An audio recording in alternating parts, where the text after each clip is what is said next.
Welcome to our channel, where the stories of people from different eras and professions come to life. We are in magnificent Ephesus, right by the sea, where the great temple of Artemis reaches toward the heavens, and ships from all over the world fill the harbor. Subscribe, and after listening, be sure to share your impressions in the comments.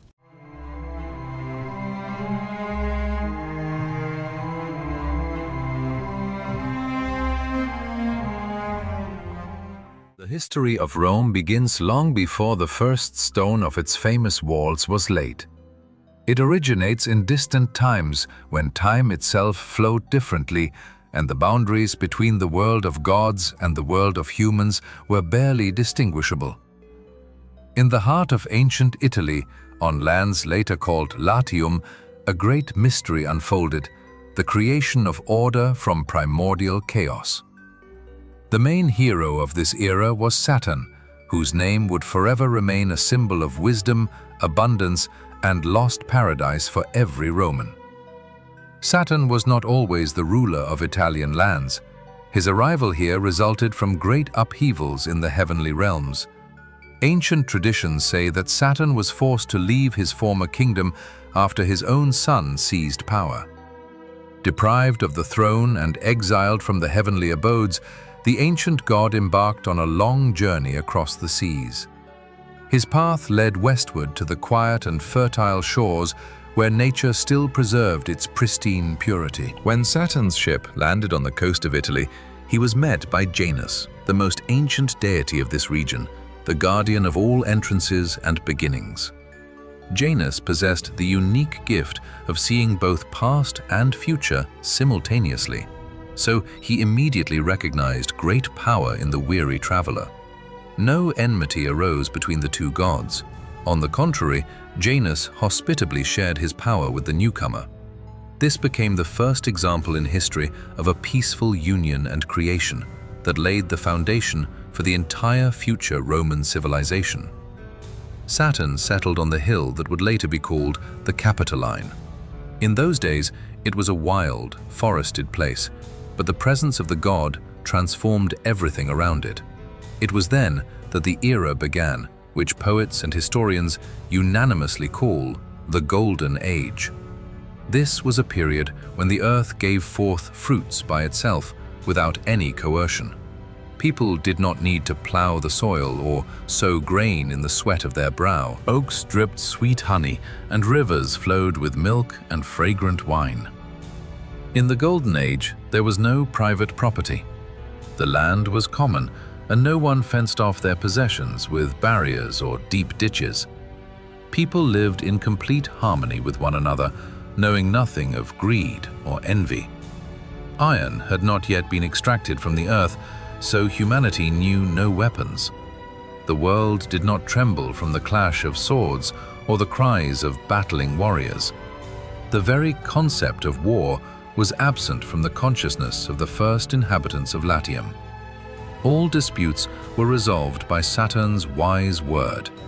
He became for the people not merely a ruler, but a kind father. Saturn settled on the hill that would later be called the Capitoline. In those days, it was a wild, forested place, but the presence of the god transformed everything around it. It was then that the era poets and historians unanimously call the Golden Age began. This was a period when the earth gave forth fruits by itself without any coercion. People did not need to plow the soil or sow grain in the sweat of their brow. Oaks dripped sweet honey, and rivers flowed with milk and fragrant wine.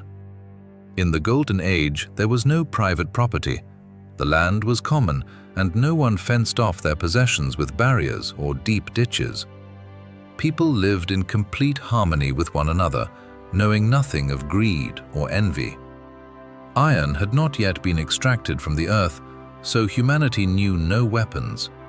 The world did not tremble from the clash of swords or the cries of battling warriors. The very concept of war was absent from the consciousness of the first inhabitants of Latium. All disputes were resolved by Saturn's wise word. He became for the people not merely a ruler, but a kind father. Saturn taught people the basics of civilized life. Before his arrival, tribes lived scattered, feeding only on what they could gather in the forests. The god revealed the secrets of agriculture to them, showing how to properly care for the grapevine and how to store the harvested crop. He gave them the first laws, which were simple and just. These rules were not written on copper tablets. They lived in the hearts of people, guiding their actions toward the common good. Thanks to Saturn, the wild inhabitants of the hills turned into an orderly society, united by common goals and values. An important part of Saturn's legacy was the art of winemaking. The Romans believed that it was he who brought the culture of cultivating grapes to Italy. Wine was considered a gift of the gods that helped people forget the bad and strengthened the bonds of friendship during joint feasts. Saturn himself often took part in the meals of mortals, sitting at the same table with them. This emphasized the closeness of the divine and human worlds, that inseparable connection which later became the foundation of Roman piety. However, the Golden Age could not last forever. The nature of the divine cycle is such that trials inevitably follow serenity. Having fulfilled his mission on Earth, Saturn suddenly disappeared one day. His departure marked the end of the era of absolute happiness. The world began to change. Harsh winters replaced the eternal spring, and the Earth ceased to be so generous. People had to learn to build strong dwellings to shelter from the cold, and to cultivate fields so as not to die of hunger. The Silver Age arrived, followed by even harsher times. But the memory of Saturn's reign never faded in the hearts of Rome's inhabitants. In honor of this kind god, the great festival of Saturnalia was established. In mid-December, when the days became shortest, the city immersed itself in the atmosphere of the ancient Golden Age. During the holiday, all business stopped, courts closed, schools dismissed students, and wars were suspended. But the most amazing custom was the change of roles. Masters set tables for their slaves and served them at dinner themselves. It was a reminder of those times when there were no status differences between people, when all were equal before Saturn. The Temple of Saturn, erected at the foot of the Capitoline, became one of the most revered places in the city. It was there that the Romans decided to store the state treasury, the aerarium. This decision was deeply symbolic. It was believed that under the protection of the god, during whose time there was no theft or deception, public money would be completely safe. Saturn continued to invisibly guard the well-being of Rome, reminding citizens of the importance of justice and honest labor. The myth of Saturn and the Golden Age is important not only as a story about the past. For the Romans, it was a moral guideline. In the most difficult moments of their history, they turned to the image of that time, drawing strength from it for the revival of the state. They believed that the virtues of that distant age, simplicity of life, fidelity to law, and respect for the gods, should form the basis of the character of every true citizen. Thus, the first layer of Roman identity was laid. The land of Latium was sanctified by the presence of the great creator god. It became a territory where order triumphed over savagery and labor turned into sacred service. And although Saturn receded into the shadows of history, the seeds of civilization he left behind sprouted and soon turned a small settlement on 7 hills into the center of a huge empire. The legacy of the Golden Age became the foundation upon which the legends of heroes and kings, battles and victories, and the eternal greatness of Rome would later grow. The history of Rome's greatness does not begin on the Italian hills, but far to the east, amid the ashes and ruins of the great city of Troy. When Greek warriors breached the impregnable walls by means of the cunning wooden horse, the fate of the ancient kingdom was sealed. On that terrible night, when the flames of fires lit up the sky, one man received a divine sign. This was Aeneas, son of the mortal Anchises and the beautiful goddess Venus. It had been foretold that he would not perish with his native city, but would become the founder of a new dynasty that would one day rule the entire world. Aeneas did not want to leave Troy. He fought in the streets until his last breath, until Venus herself appeared to him in the heat of battle. She opened his eyes to the will of the gods and showed that even the great deities of Olympus were taking part in the destruction of the city. Resistance was futile. Aeneas submitted to fate.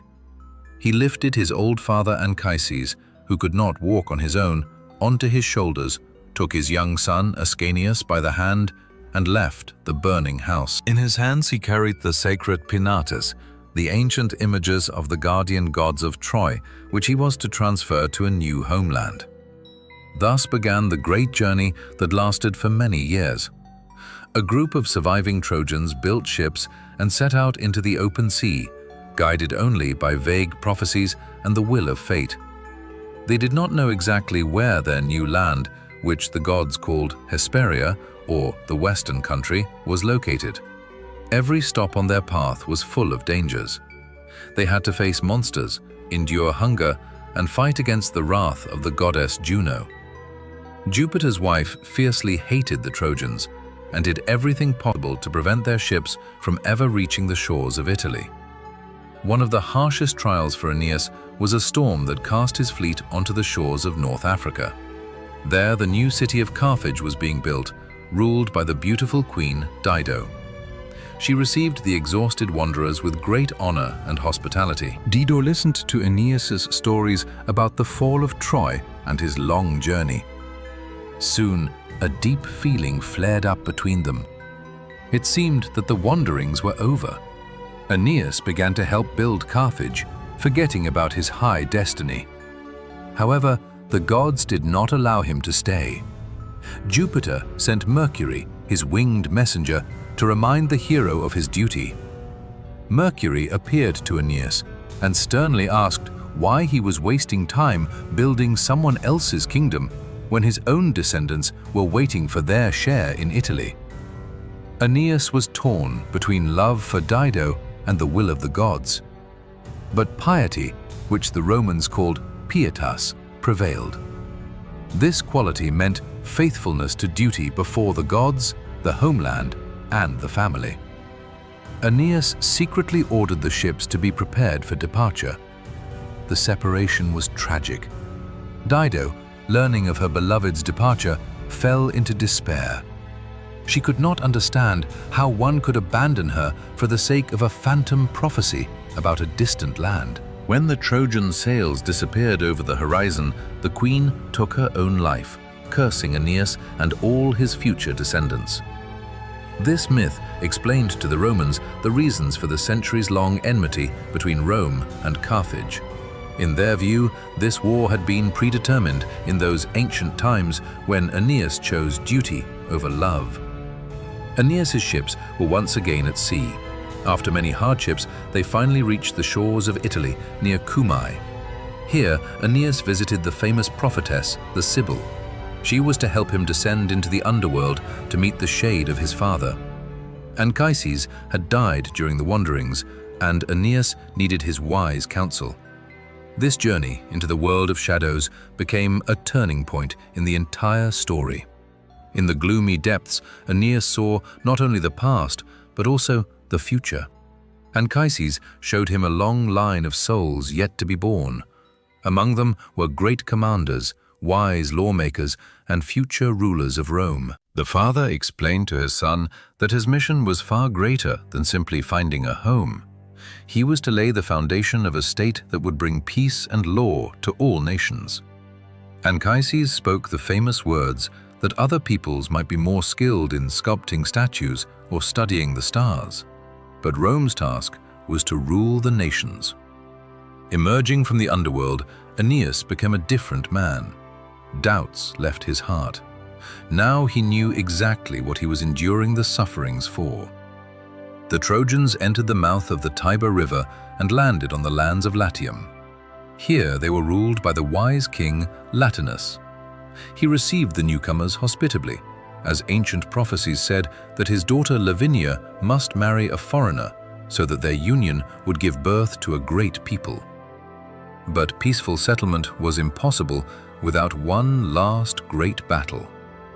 Juno, still unwilling to reconcile with Aeneas's success, kindled hostility between the Trojans and the local Rutulian tribes. The Rutulian leader Turnus himself claimed Lavinia's hand and was not going to yield her to the stranger.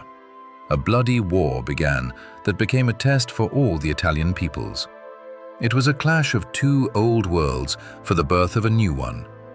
In this war, Aeneas proved himself not only as a valiant warrior, but also as a wise leader. He sought allies among the local inhabitants, including the Arcadian king Evander, who lived on the very site where Rome would later stand. In the decisive duel, Aeneas defeated Turnus. Although pity for the fallen enemy arose in his heart for a moment, he saw on Turnus's shoulder the baldric of his slain young friend Pallas and delivered the fatal blow. The death of Turnus put an end to the long series of wars. Aeneas founded a city which he named Lavinium in honor of his new wife. Trojans and Latins merged into one people. This was an important symbolic act. Roman mythology emphasized that their ancestors were not a closed group, but arose from the fusion of different cultures and traditions. Aeneas ruled wisely and justly for several years, until, during another battle, he disappeared in the waters of the Numicius River. His body was not found, and people believed that the gods had taken him to Olympus, granting him immortality under the name Indiges, the divine ancestor. Aeneas's son, Ascanius, later founded a new city, Alba Longa, which became the capital of the Latins for many generations. It was in this city, 300 years later, that events would lead to the birth of those who would finally lay the walls of Rome itself. The legacy of Troy was preserved and transferred to new soil. Aeneas fulfilled his mission, linking east and west, divine prophecy and earthly reality. His image became for the Romans the embodiment of the ideal citizen who places the interests of the state and family above his own desires. Without his long and difficult path, the history of the Eternal City would never have begun. 300 years passed since Aeneas's son founded Alba Longa. The dynasty of Trojan kings flourished on Italian soil. But, over time, human vices penetrated even this noble line. The legitimate king Numitor was overthrown by his cruel brother Amulius, who wanted to deprive the deposed brother of any hope of regaining power through his descendants. Amulius forced Numitor's daughter, Rhea Silvia, to become a Vestal virgin. This sacred office required the girl to keep a vow of chastity for 30 years under penalty of death. It seemed that Numitor's line was doomed to extinction, but the gods had other plans for the fate of Italy. The god of war, Mars, attracted by the beauty of the young Vestal, appeared to her in a sacred grove. From this divine union, Rhea Silvia gave birth to twin boys. When news of the infant's birth reached Amulius, he flew into a rage. The king ordered the mother to be thrown into prison and the newborn children to be drowned in the waters of the Tiber. The servants, entrusted with this cruel task, brought the basket with the infants to the riverbank. At that time, the Tiber had overflowed greatly, flooding the surrounding lowlands. The servants were afraid to approach the main current and left the basket in shallow water, hoping that the river itself would finish the job. However, the river showed mercy to the future founders of the empire. The water began to recede quickly, and the basket caught on the branches of a fig tree, which would later be revered as a sacred tree. The infants survived, but they were hungry and defenseless. At their crying, a she-wolf came out of the forest. Instead of tearing the children apart, the predator, obeying the will of Mars, began to feed them with her milk and warm them with her body.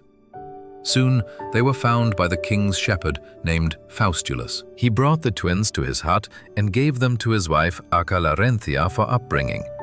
The children received the names Romulus and Remus. The brothers grew up in harsh conditions among shepherds and forest bandits.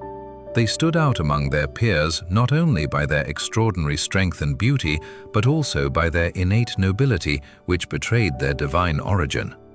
Romulus and Remus often clashed with the enemies of their adoptive father, protecting the herds and restoring justice. During one such skirmish, Remus was captured and brought to trial before Amulius himself, and then handed over to Numitor. The old man, looking at the young man, felt a strange excitement. Inquiries about the brothers' origin led to the revelation of the secret. Meanwhile, Romulus had already gathered a detachment of loyal friends and hurried to rescue his brother.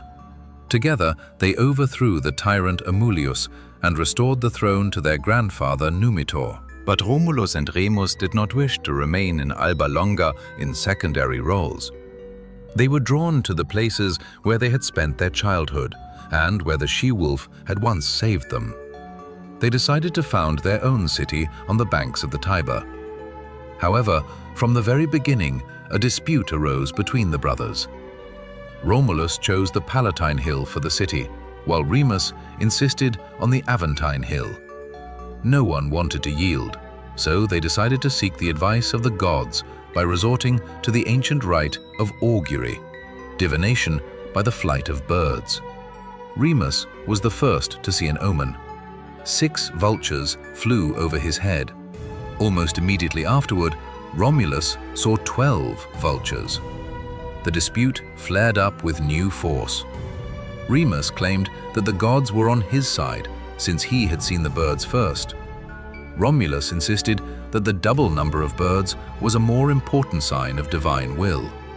Supporters of each brother divided into 2 camps. In the heat of the argument, Romulus began to trace the sacred boundary called the Pomerium with a plough, marking the limits of the future city and its walls. Remus, wishing to mock his brother's efforts, jumped over the fresh furrow, thereby violating the sanctity of the boundary. Enraged, Romulus, defending the honor of his undertaking, struck his brother a mortal blow. At that moment, he uttered the fateful words that so it would be with anyone who dared to cross the walls of his city. This event left a deep mark on the entire Roman history. It symbolized that the interests of the state and the sanctity of boundaries stood above any family ties. Rome was born in blood, and this harsh necessity of sacrificing the personal for the common became one of the main features of the Roman character. Romulus buried his brother with honors and became the sole ruler of the new settlement.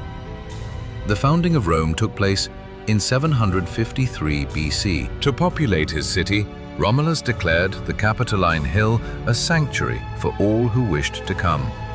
Exiles, runaway slaves, and adventurers from all over Italy flocked here.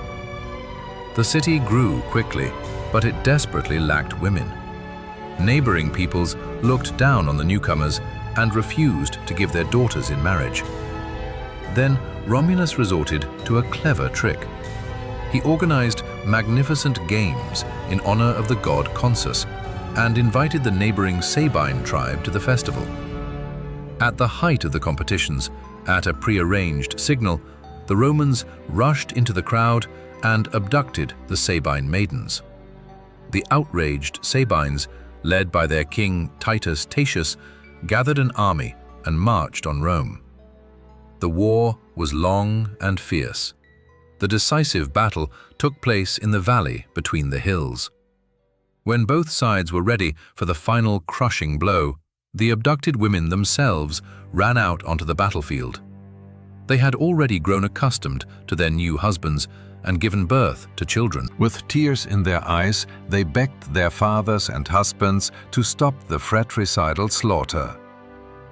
The sight of the children and the pleas of the women halted the warriors. Romans and Sabines made peace and decided to unite into one state under the joint rule of Romulus and Titus Tatius. Romulus ruled for 40 years. During this time, he created the basic state institutions that would last for centuries. He established a senate of 100 elders, divided the people into curiae, and created the first Roman army, the legion. His reign was a time of continuous wars and victories that expanded the borders of the young state. Romulus became the embodiment of Mars's will on Earth, turning a motley crowd into a disciplined people. Under his leadership, Rome began to turn into a formidable force that all neighbors had to reckon with. The end of the first king's life was shrouded in mystery. According to legend, once during a military review on the Campus Martius, a terrible storm suddenly broke out. A black cloud descended to the earth, hiding Romulus from the eyes of his companions. When the mist cleared and the sun came out again, the king was nowhere to be found. The people were in confusion, suspecting the senators of conspiracy, but soon a vision appeared to one respected citizen. Romulus appeared before him in divine radiance and declared that the gods had taken him to heaven. He ordered to tell the Romans that from now on he would be their heavenly patron under the name of the god Quirinus. Romulus's departure completed the heroic era of foundation. The city stood firm, its borders were protected, and the people were united. But Rome still remained a military camp, living by the harsh laws of war. To become a full civilization, the state needed something more than mere military strength. It required faith, rituals, and a spiritual foundation that would reconcile stern warriors with the gods and the laws of nature. This task would fall on the shoulders of Romulus's successor, whose reign would bring Rome long-awaited peace and divine revelation. The Romans would always remember their first king as the son of Mars, who laid in the foundation of the city the striving for victory and loyalty to duty. Every generation would return to the story of the she-wolf and the brothers, seeing in it a reflection of their own destiny. Rome became the eternal city, precisely because its beginning was sanctified by the will of the gods and the blood of heroes. Thus ended the first chapter of the great Roman history, giving way to the era of sacred order and deep piety. After the disappearance of Romulus, Rome found itself at a crossroads. The first king left behind a powerful army and strong walls, but his people still resembled a gathering of stern warriors rather than an orderly society. The city, born in battles, needed peace and spiritual law so as not to destroy itself in endless conflicts. The senators understood the new ruler should be the complete opposite of Romulus. They needed not a general, but a sage. Their choice fell on a Sabine named Numa Pompilius, a man whose reputation for justice and piety had spread far beyond his native lands. Numa Pompilius did not seek power. He lived in solitude, devoting his time to reflections on the gods and the nature of things. When an embassy from Rome arrived with an offer of the crown, he refused for a long time, believing that his inclination towards silence and prayer was incompatible with governing a warlike people. However, yielding to the pleas of his father and divine signs, Numa agreed. His accession marked the beginning of a completely new era, a time when myth ceased to be only a story of exploits and became a daily ritual. First of all, Numa decided to soften the harsh morals of the Romans. He understood that fear of the gods could be a more effective tool of order than fear of the sword. To give his reforms indisputable authority, Numa declared that he was under the protection of a divine force. According to legend, he often withdrew to a sacred grove near a stone spring where he met with Egeria. It was in these nightly conversations, in the silence under the shade of ancient trees, that the goddess revealed to him the rules of honoring heavenly powers and the secrets of governing the state. For the Romans, Egeria became a symbol of divine inspiration standing behind every earthly law. Numa Pompilius began by ordering time itself. Before him, the Roman year was confusing and consisted of only 10 months, which led to constant errors in calculating sowing works and festivals. Numa added 2 new months, January and February. January was named after the two-faced god Janus, looking simultaneously into the past and the future. This month symbolized transition and the beginning of all affairs. February became the time of purification. Thus, the calendar turned into a sacred instrument where every day had its meaning. Numa divided the days into those on which state affairs could be conducted and those dedicated exclusively to the gods. This taught the people discipline and deep respect for the sacred order. One of Numa's most significant achievements was the creation of priestly colleges. He understood that the king could not be the sole mediator between heaven and earth. He established the College of Pontiffs, headed by the Great Pontiff. These people were entrusted with the duty of watching over the purity of rites and preserving sacred knowledge. The very word pontiff meant bridge builder, bridges between the world of humans and the world of gods. They became the guardians of Roman tradition, ensuring that not a single detail of the ritual was violated, for the Romans believed that any error in prayer could deprive the city of divine support. Special place in Numa's system was occupied by the Vestals, priestesses of the goddess of the hearth, Vesta. Numa ordered a round temple to be built for them, symbolizing the unity of the state. The main task of the Vestals was to maintain the eternal fire. This fire was considered the soul of Rome. As long as it burned, the city was safe. The Vestals enjoyed incredible respect. Their word carried great weight in court, and even the highest magistrates had to yield the road when meeting them. Numa established the strictest rules for them, emphasizing that the purity of the state begins with the purity of its sacred hearth. For overseeing matters of war and peace, Numa created the College of Fetials. From now on, Rome could not start a war simply at the whim of the ruler. There was a strict ritual. A fetial would go to the border of the hostile people and solemnly proclaim Rome's demands. Only if the demands were not met within 33 days was the war considered just and approved by the gods. This innovation turned Roman expansion from mere plunder into a legal process, giving the Romans moral superiority in the eyes of their neighbors. Numa also took care of the protection of borders and property. He introduced the cult of Terminus, the patron of boundary stones. Sacred stones were set up throughout Latium. Anyone who dared to move such a stone was declared cursed. This helped strengthen the concept of private and public property, turning simple land disputes into matters of faith. Even in the smallest details, Numa tried to instill piety, believing that faithfulness in small things